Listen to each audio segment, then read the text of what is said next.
Assalamualaikum warahmatullahi wabarakatuh. Perkenalkan, nama saya Yayun Prahara Relata dari kelas AK21G dengan NIM 105731122121.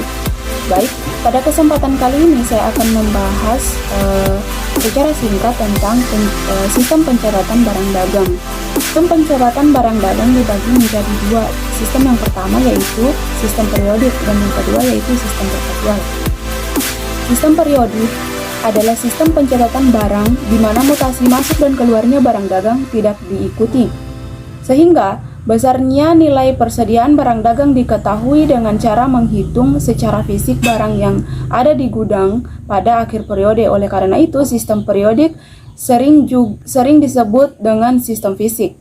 Sedangkan sistem perpetual adalah sistem pencatatan persediaan barang di mana mutasi secara kontinu atau terus-menerus mengenai masuk dan keluarnya barang dagang selama periode berjalan dicatat di dalam kartu persediaan, sehingga sistem pencatatan ini sering disebut dengan sistem kontinu.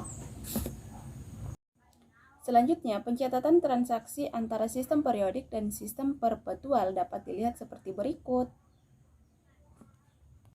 Transaksi pembelian barang dagang selama periode berjalan dicatat di akun persediaan barang dagang di sisi debit sebesar harga faktur pada saat pembelian.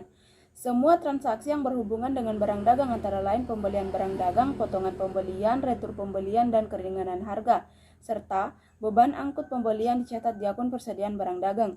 Apabila perusahaan menerima potongan pembelian, maka potongan tersebut dicatat sebagai pengurangan ke dalam akun persediaan barang. Demikian juga apabila terjadi retur pembelian dan pengurangan harga, maka peristiwa tersebut dicatat sebagai pengurangan akun persediaan barang dagang, sedangkan beban angkut persediaan dicatat sebagai penambahan akun persediaan barang dagang. Pencatatan transaksi penjualan barang dagang selama periode berjalan dicatat di akun penjualan barang dagang di sisi kredit, sedangkan harga faktur pada saat penjualan. Di samping itu, transaksi penjualan barang dagang juga mencatat beban pokok barang yang telah terjual sebagai biaya pokok atau harga pokok barang. Dengan mencatat di sisi debit akun beban pokok penjualan, sedangkan di sisi kredit adalah akun persediaan barang dagang, sehingga setiap terjadi transaksi penjualan barang dagang maka langsung dapat diketahui besarnya pokok penjualan. Apabila terjadi potongan penjualan maka dicatat secara terpisah ke dalam akun potongan penjualan, sehingga potongan penjualan merupakan akun pengurangan atau akun kontra terhadap akun penjualan barang dagang. Demikian juga apabila ada pengembalian atau retur barang dari pelanggan maka dicatat di akun retur penjualan dan keringanan harga. Selain itu juga mencatat pengurangan akun beban pokok penjualan dan penambahan akun persediaan barang dagang. Akun retur penjualan dan keringanan harga juga merupakan akun pengurangan atau akun kontra terhadap akun penjualan barang dagang. Selanjutnya yaitu pencatatan transaksi dengan sistem periodik. Terdapat berbagai akun yang terlibat di dalam transaksi pembelian dan penjualan barang dagang dengan sistem periodik. Akun-akun tersebut antara lain yang pertama yaitu persediaan barang dagang, kedua pembelian barang dagang, ketiga potongan pembelian, keempat retur pembelian dan keringanan harga, kelima beban angkut pembelian, keenam utang usaha, ketujuh penjualan barang dagang, kedelapan potongan penjualan, kesembilan retur penjualan dan keringanan harga, kesepuluh beban angkut penjualan, kesebelas piutang usaha, ke-12 beban pokok penjualan atau harga pokok penjualan, ke-13 yaitu pajak pertambahan nilai atau PPN, dan terakhir yaitu kas. Selanjutnya yaitu transaksi pembelian barang dagang dan beban angkut pembelian. Transaksi pembelian barang dagang dapat dilakukan secara tunai maupun kredit. Di dalam transaksi tersebut banyak hal yang perlu disepakati. Salah satunya adalah membicarakan perjanjian mengenai perpindahan hak kepemilikan atas barang dagang. Hal ini penting karena menyangkut biaya angkut.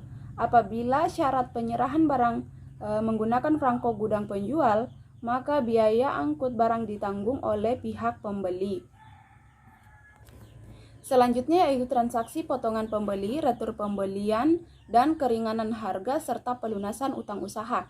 Di dalam transaksi kredit, pihak pembeli biasanya memanfaatkan masa potongan yang diberikan oleh pihak penjual untuk membayar utang usaha sebelum masa jatuh tempo atau masa potongan, atau paling lambat pada masa tanggal jatuh tempo. Demikian juga apabila barang yang dibeli dari pihak penjual atau pemasok mengalami kerusakan atau kondisi yang tidak memuaskan atau tidak sesuai dengan pesanan, maka pihak pembeli biasanya dapat mengembalikan barang tersebut atau barang tidak dikembalikan tetapi ada pengurangan harga, sehingga kejadian tersebut memengaruhi adanya pengurangan utang usaha bagi pihak pembeli. Pada saat jatuh tempo, pihak pembeli membayar utang usaha sesuai perjanjian yang telah disepakati melalui termin waktu. Selanjutnya yaitu transaksi penjualan barang dagang dan beban angkut penjualan. Transaksi penjualan barang dagang dapat dilakukan secara tunai maupun kredit. Salah satu hal penting di dalam transaksi penjualan barang adalah beban angkut.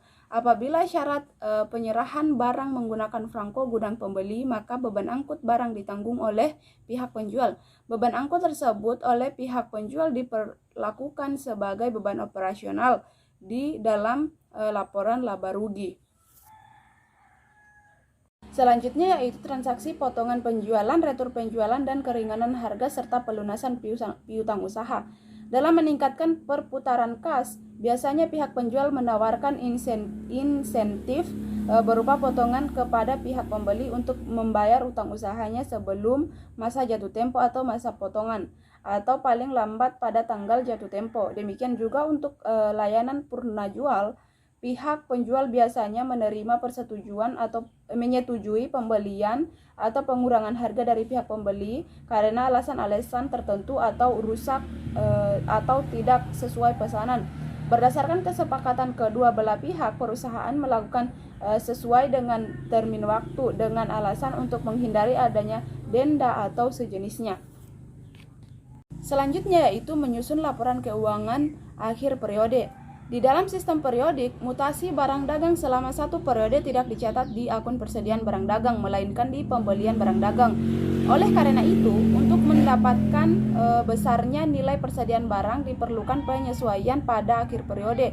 Ada beberapa hal yang perlu dilakukan pada akhir periode mengenai pencatatan dengan sistem periodik, antara lain yang pertama yaitu menghitung besarnya nilai persediaan akhir periode, dan yang kedua yaitu menghitung besarnya nilai beban pokok penjualan.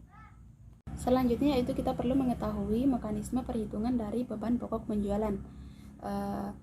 Mekanisme perhitungan beban pokok penjualan dimulai dari persediaan barang dagang awal ditambah dengan biaya pokok pembelian akan menghasilkan hasil dari barang dagang siap dijual dikurang dengan persediaan barang dagang akhir dan akan menghasilkan nilai akhir dari beban pokok penjualan. Dan perhitungan beban pokok penjualan dapat dilihat di contoh berikut.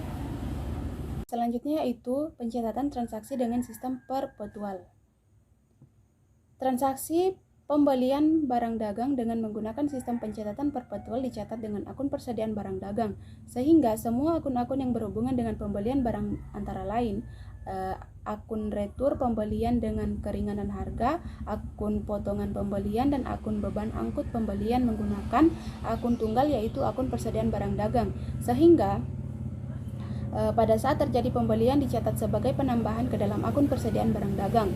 Demikian juga pada saat terjadi penjualan dicatat sebagai pengurangan akun persediaan barang dagang dan sekaligus diketahui besarnya nilai beban pokok penjualan. Oleh karena itu, setiap ada mutasi barang dagang langsung dapat diketahui besarnya nilai persediaan barang dagang melalui kartu persediaan, sehingga tidak perlu adanya penyesuaian mengenai persediaan barang dagang kecuali jika terdapat perbedaan antara perhitungan fisik dengan catatan yang ada di buku atau kartu persediaan, atau terjadi kerusakan barang. Akun-akun yang terlibat di dalam transaksi pembelian dan penjualan barang dagang dengan sistem perpetual antara lain yang pertama yaitu persediaan barang dagang, yang kedua yaitu utang usaha, yang ketiga yaitu penjualan barang dagang, yang keempat yaitu beban pokok penjualan, yang kelima yaitu potongan penjualan, yang keenam yaitu retur penjualan dan keringanan harga, yang ketujuh yaitu beban angkut penjualan, yang kedelapan yaitu piutang usaha, yang kesembilan yaitu pajak pertambahan nilai atau PPN, yang kesepuluh yaitu kas. Selanjutnya yaitu transaksi pembelian barang dagang dan beban angkut pembelian. Transaksi pembelian barang dagang dapat dilakukan secara tunai maupun kredit. Di dalam transaksi tersebut, banyak hal yang perlu disepakati. Salah satunya adalah membicarakan perjanjian mengenai perpindahan hak kepemilikan atas barang dagang. Hal ini penting karena menyangkut beban angkut apabila syarat penyerahan barang merupakan menggunakan franko gudang penjual. Maka beban angkut barang ditanggung oleh pihak pembeli. Selanjutnya yaitu transaksi potongan pembelian, retur pembelian, dan keringanan harga serta pelunasan utang usaha. Di dalam transaksi kredit, pihak pembeli biasanya memanfaatkan potongan yang diberikan oleh pihak penjual untuk membayar utang usaha sebelum masa jatuh tempo atau masa potongan atau paling lambat pada tanggal jatuh tempo. Demikian juga apabila barang yang dibeli dari pihak penjual atau pemasok mengalami kerusakan atau kondisi yang tidak memuaskan atau tidak sesuai dengan pesanan, maka pihak pembeli biasanya dapat mengembalikan barang tersebut atau barang tidak dikembalikan tetapi ada pengurangan harga sehingga kejadian tersebut mempengaruhi adanya pengurangan utang usaha bagi pihak pembeli. Pada saat jatuh tempo, pihak pembeli membayar utang usaha sesuai dengan perjanjian yang telah disepakati melalui tenggat waktu. Selanjutnya yaitu transaksi penjualan barang dagang dan beban angkut penjualan. Transaksi penjualan barang dagang dapat dilakukan secara tunai maupun kredit. Salah satu hal penting di dalam transaksi penjualan barang dagang adalah beban angkut. Apabila syarat penyerahan barang menggunakan franko gudang pembeli, maka beban angkut barang ditanggung oleh pihak penjual. Beban angkut tersebut oleh pihak penjual yang dilakukan sebagai beban operasional di dalam laporan pembelian. 这一次我真的睡着了。 penjualan dan keringanan harga serta pelunasan piutang usaha. Dalam meningkatkan perputaran kas, biasanya pihak penjual menawarkan insentif berupa potongan kepada pihak pembeli untuk membayar utang usahanya sebelum masa jatuh tempo atau masa potongan atau paling lambat pada saat jatuh tempo. Demikian juga untuk layanan selanjutnya,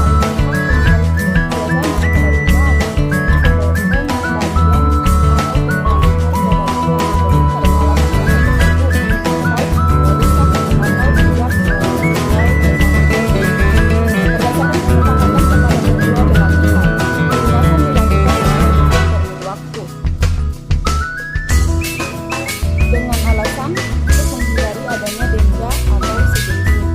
Selanjutnya yaitu penyusunan laporan keuangan akhir periode.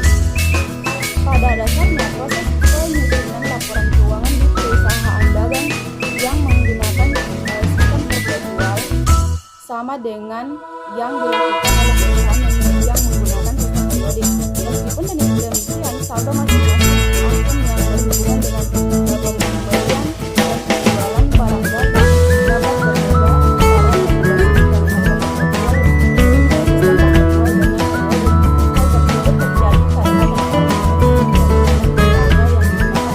Pada akhir periode saldo akun pekerjaan barang dagang bisa menjadi dalam hitungan saldo juga tidak perlu dilakukan penjualan dan barang dagang pada akhir periode. Namun demikian, apabila terjadi perbedaan penghitungan antara jumlah sisi barang dengan jumlah barang yang ada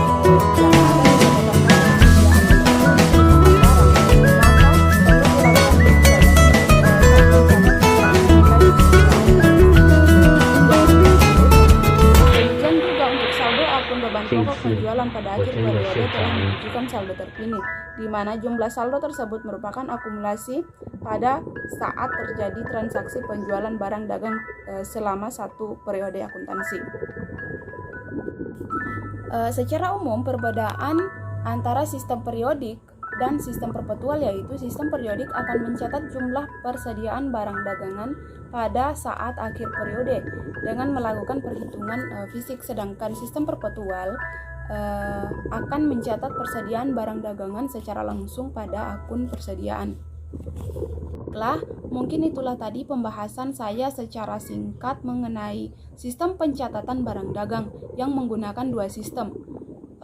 Lebih dan kurangnya mohon dimaafkan. Wabillahi taufiq wal hidayah. Wassalamualaikum warahmatullahi wabarakatuh.